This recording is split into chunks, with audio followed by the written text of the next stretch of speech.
Shalom, Bapak, Ibu, dan saudara-saudari terkasih. Salam sejahtera, salam damai beserta Yesus Kristus.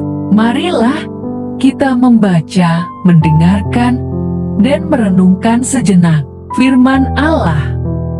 Inilah Injil suci menurut Matius. Dalam doamu itu, janganlah kamu bertel-tel, seperti kebiasaan orang yang tidak mengenal Allah. Mereka menyangka bahwa karena banyaknya kata-kata doanya akan dikabulkan. Jadi janganlah kamu seperti mereka, karena Bapamu mengetahui apa yang kamu perlukan sebelum kamu minta kepadanya.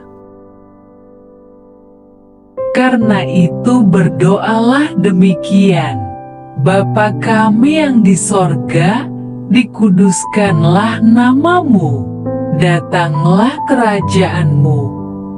Jadilah kehendakmu di bumi seperti di sorga. Berikanlah kami pada hari ini makanan kami yang secukupnya, dan ampunilah kami akan kesalahan kami, seperti kami juga mengampuni orang yang bersalah kepada kami. Dan janganlah membawa kami ke dalam pencobaan, tetapi lepaskanlah kami daripada yang jahat. Karena Engkaulah yang punya kerajaan dan kuasa dan kemuliaan sampai selama-lamanya. Amin. Karena jikalau kamu mengampuni kesalahan orang, Bapamu yang di sorga akan mengampuni kamu juga. Tetapi jikalau kamu tidak mengampuni orang, Bapamu juga tidak akan mengampuni kesalahanmu. Demikianlah sabda Tuhan. Terpujilah Kristus. Bapak, Ibu, dan saudara-saudari terkasih, bacaan Injil Matius hari ini, Yesus mengajarkan doa dikenal sebagai doa Bapa kami. Dari perikop ini sesungguhnya kita mengetahui bahwa Bapa di sorga senantiasa mengetahui apa yang kita butuhkan sebelum kita berdoa. Pertanyaannya adalah, apakah kita puas menerima pemberian Bapa? Jawabannya beraneka ragam tergantung masing-masing pribadi. Bapak, Ibu, dan saudara-saudari terkasih, secara umumnya, sebagian orang tidak puas, sebab seringkali permintaan kita lebih banyak dari yang diberi oleh Bapa Sorgawi. Kita cenderung menginginkan ini dan itu dan ternyata hanya sebagian dari yang kita minta dikabulkan. Kemudian kita tetap ngotot dan berusaha meraih semua keinginan kita. Bapak, Ibu, dan saudara-saudari terkasih, sedikit orang mengerti dan memahami hati Bapa Sorgawi, dan bisa menerima pemberian Bapa dengan penuh ucapan syukur, meskipun tidak seperti yang diinginkan. Itu sebabnya Yesus mengajarkan kita berdoa yang keluar dari hati yang tulus dan berserah kepada Bapa, yaitu doa Bapa kami. Jika kita dalami satu persatu kata yang terkandung dalam doa Bapa kami, sudah sangat sempurna. Bapak, Ibu, dan saudara-saudari terkasih, doa Bapa kami sudah sangat jelas dan tidak perlu penjelasan detail, sebab Kita semua pasti sudah mengerti makna dari kata demi kata dalam doa ini. Yang terpenting adalah bagaimana kita mempraktekkan doa Bapa Kami di kehidupan kita sehari-hari. Selanjutnya, Yesus menjelaskan hal pengampunan, di mana kita diminta untuk mengampuni kesalahan orang lain, seperti diri kita sudah diampuni Bapa. Bapak, Ibu, dan saudara-saudari terkasih, jikalau kamu mengampuni kesalahan orang, Bapamu yang di sorga akan mengampuni kamu juga.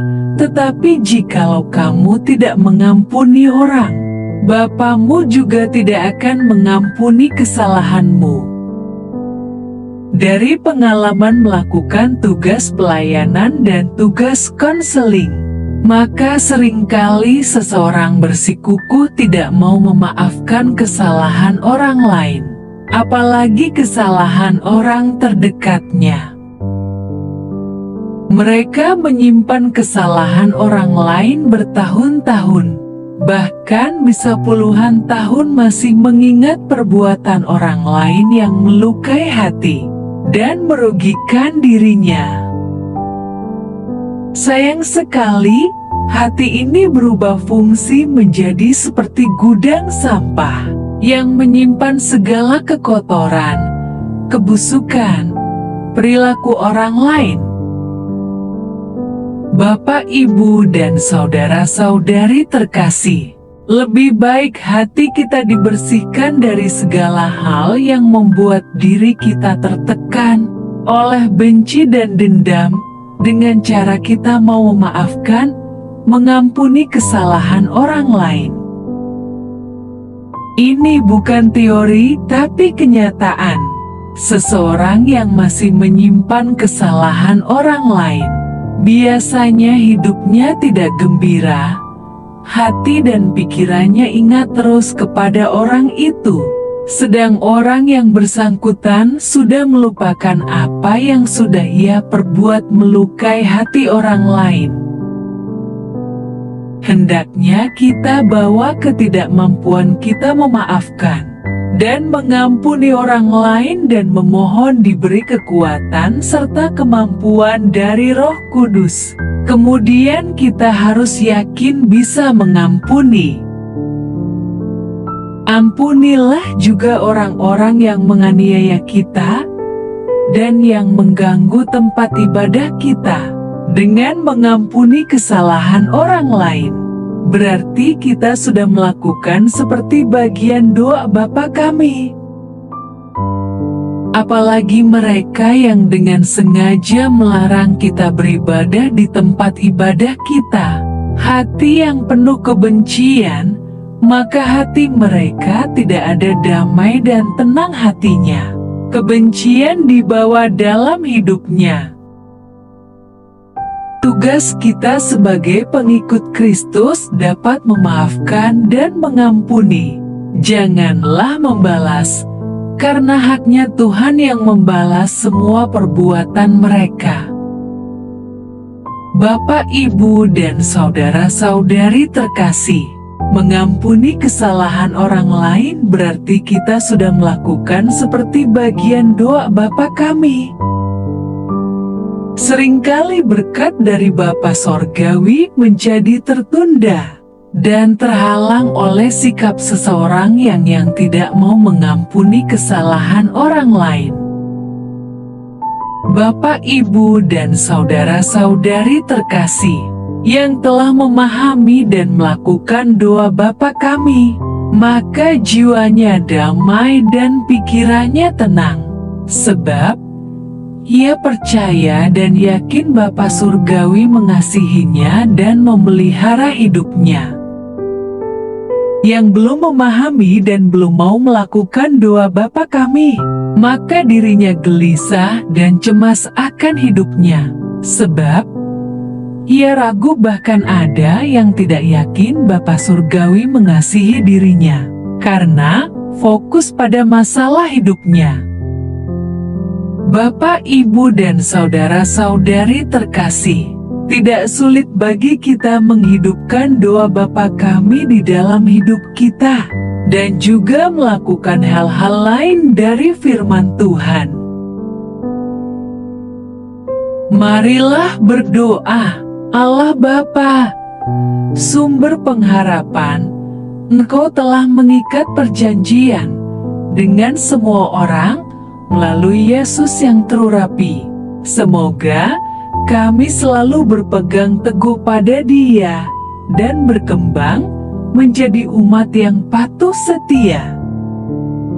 Dengan pengantaraan Yesus Kristus, Putra-Mu, Tuhan kami yang bersama Dikau dalam persatuan Roh Kudus, hidup dan berkuasa Allah sepanjang segala masa. Dalam nama Bapa, Putra, dan Roh Kudus. Amin. Terima kasih sudah mendengarkan dan merenungkan firman Allah. Jangan lupa subscribe dan jangan lupa juga aktifkan loncengnya. Terima kasih, Tuhan Yesus memberkati.